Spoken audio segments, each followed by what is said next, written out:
Okay, this is 1-6, Day 2 Inequalities worksheet. We're going to do these four on the left-hand side, 1, 4, 7, and 10. And then we will do number 14 on the back. All right, so number 1, x plus 1 is less than or equal to negative 4. Let me zoom in so you can see it a little better. Okay, x plus 1 is less than or equal to negative 4, and we just want to solve it for x. Same as an inequality, you use your steps, skid, and by now you may have your own little technique, but here's something that can help you if you're still getting used to it. You simplify each side if possible. You collect the variable all on one side, meaning get all the letters, all the x's or whatever, all together on one side. And then you isolate that variable term, maybe put a box around it like Mr. J likes to do, and then you move everything else on that side over to the other side. That's to isolate it. And then very often, but not always, your last step is to divide. Okay, so let's approach this. We learned this with equations. These are inequalities, but the basic steps initially are the same. So I'm going to make my wall here. Here's my x. There's nothing to simplify. All right, I've already got the variable all in one place, so all I got to do is isolate that variable. Put a box around that if you want, and I want to move this positive 1. The opposite is negative 1 on both sides. That cancels. Negative 4 and negative 1 gives me negative 5. Okay, I did not divide by any negatives. That's the only thing that's different than my regular equation steps. I did not divide by a negative, so I do not flip the inequality symbol. I have x is less than or equal to negative 5. Okay, let's try number 2. All right, so we have 5, and it's multiplied by everything in parentheses, the x minus 2, and all of that is greater than 20. So I need to distribute. That's part of my simplify step. 5 times x is 5x, 5 times minus 2 is minus 10, and that is greater than 20. Now that I've done that one step, it looks a lot like problem number 1. Okay, so I'm still on my simplify step, but there's nothing more to simplify. Do I need to collect the variable on one side? No, it's already on one side. So now I isolate that variable, and then I move the minus 10, or the subtracting 10 now becomes an adding 10. So I can cancel. 20 plus 10 is 30. Okay, so I have 5x on the left, and I did not divide by any negatives or anything, so I still have greater than 30. Now my last step is divide here. Divide both sides by 5. X is greater than, and 30 divided by 5 is 6. X is greater than 6. Number 7, negative 2b plus 3 is greater than or equal to 17. Make your wall there if you want. There's no simplifying to do. The variable's already on one side. I need to isolate my variable. So here's my variable term, the one that has the b. I need to move the other guy over. The opposite of plus 3 is minus 3. 17 minus 3 is 14. Okay? So all I have left over here is negative 2b, and here's where you want to watch and be careful. We are going to divide by a negative number now. The opposite of multiplying by negative 2 is dividing by negative 2. So that cancels. B is by itself. 14 divided by negative 2 is negative 7. And since we divided by a negative, we have to remember to flip the inequality. There you go. Okay, so you have b is less than or equal to negative 7. Okay, last one on the front that we'll be doing. Negative 5 times x is negative 5x.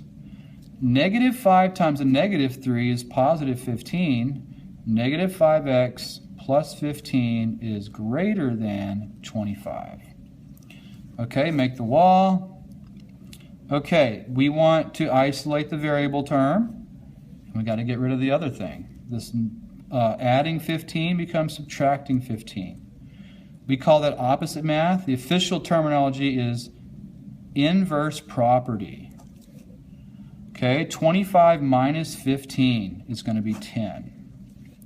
So we have negative 5x is greater than 10. But when I divide by this negative number again, divide both sides by negative 5, it's going to flip the inequality. So that cancels. I have x is less than, and 10 divided by negative 5 is negative 2. So there's some practice or some examples from the front. Let's head over to the back, and we're going to do this word problem. Okay, it says, thus far this semester, Katrina's algebra test scores are 87, 93, and 85. She has one more test to take before her test scores are averaged, and her goal is to earn a test average of 90 or higher.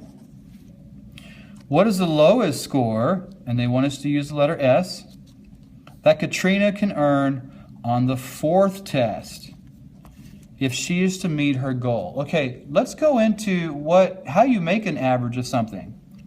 Okay, if I had, well, she has 4 tests. The way you make an average of something is you add up each of the items. In this case, it's 4. You add up all those numbers, and then you divide by the total number of items you have. In this case, she has 4 tests. 1, 2, 3, plus 1 that she hasn't taken yet. You add up those numbers and you divide by 4. Okay? So what would that look like? What would that look like? What happened? I'm making the video. What? Oh, did you get back the... Yes, it's downstairs. Oh, it's with him? Yeah, right downstairs, 107. Oh. So what would it look like if I don't even know what one of the numbers is? Well, you just put your x there, your variable, or s in this case. 87 plus 93 plus 85 plus s. Now, if you want to use x, I kind of try not to use s because it looks like a 5, but in this case we will since they say to use s. Well, you add them all up and you divide by 4. How do you show dividing by 4? You put a big old fraction line under everything and you're dividing everything by 4. That's one way to do it. You may have done it a different way, and that may not be wrong. This is just one way to do it. Now, she wants to make a 90 or higher. So this average, this is going to be her average. It can be 90. She doesn't want it to be 80, so she doesn't want it to be smaller or less than. She wants it to be greater than or equal to, right? She wants this average to be greater than or equal to 90. Okay? So it looks kind of weird. We haven't seen a lot of this because usually we don't have this denominator thing here. We have to get rid of that 4. Well, what is the opposite of dividing by 4? The opposite would be to multiply by 4. So we multiply both sides by 4. And when you do both of these things, they cancel each other out, just like everything else we've been doing with opposite math. And here, 90 times 4. You can do that in the calculator, or you can do 9 times 4 is 36, and you add a 0 on the end, 360. So now you have a much easier, friendlier inequality to look at. 87 plus 93 plus 85 plus s is greater than or equal to 360. I'm going to go and add these 3 numbers up in the calculator. 87 plus 93 plus 85. 265. So I have 265 plus s is greater than or equal to 360.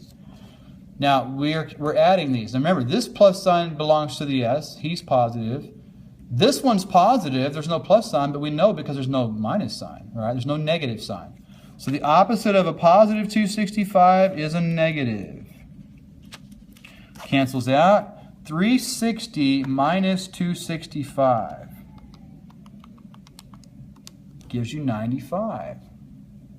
So S, her last test score, needs to be greater than or equal to 95. Katrina needs to earn at least a 95 to meet her goal of a 90 average.